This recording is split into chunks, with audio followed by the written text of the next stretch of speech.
I am Dr. Carl Mitchell. I'm an emergency medicine physician. I've been here for about 10 years. I'm also fellowship trained in emergency ultrasound, and I've been the emergency ultrasound director for our department for about 6 or 7 years. I started out in rural Arkansas and grew up in a pretty tough neighborhood, tough environment, where I didn't really have a whole lot of exposure to a lot of different things. But when I was 15, I joined the LDS church. And when I joined the LDS church, I went to their building, I met those people there.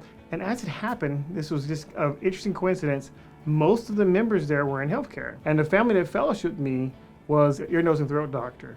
I thought to myself one day while I was at his house that is how I want to be perceived in the community. I want to have this level of success financially. I want to have this level of respect in the community.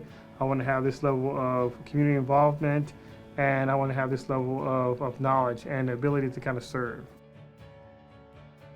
I remember in one particular instance where I had a disagreement about a part of the anatomy. I thought it was just innocent, hey, I think this, you think that. Well, lo and behold, the medical school had an intervention when they sit down with me about being too aggressive about my opinions. And it was so crazy to me. I was like, that's so weird. I just said I didn't agree with you, and yet I'm getting this intervention. So these little things along the way helped me realize that I have to develop a framework and then make sure that I remain calm and try to have a perspective where I take one step at a time. After accumulating those experiences over time, I realized that if I stay very objective and stay relaxed and calm and have a kind of a kind of open personality, then I can deal with these things a lot better. And that's served me really well.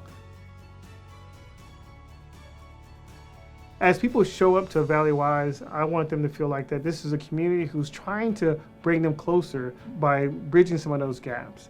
Whether it's learning a language or learning more of their culture. We have a great diversity among our residents in the emergency department. I only know about our residents. Many times I've seen them speak French or to speak Arabic, because they also speak Arabic, or to speak Chinese. They bring those things to the table and they try to help out the community to feel more like they belong here.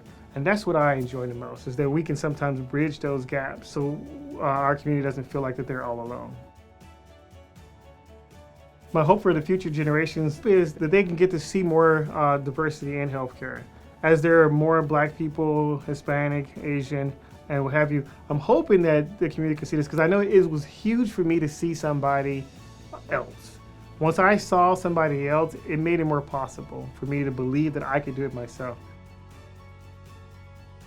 You know, one of the biggest goals that I have is that as people see me and they show up to the emergency department, that if they are people of color, that they can say to themselves, okay, maybe I'll be accepted here, maybe I'll be okay here. I remember a particular trauma situation where a particular African-American male came in. He was really nervous, and he was talking a mile a minute, and he was really nervous. And he looked around the room, and there's a lot of people, and that's a very uncomfortable position to be in.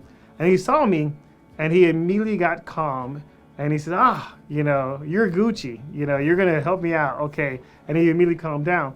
That's kind of the goal that I hope to accomplish, that people will find a face in the crowd that makes them feel like that they're not all alone.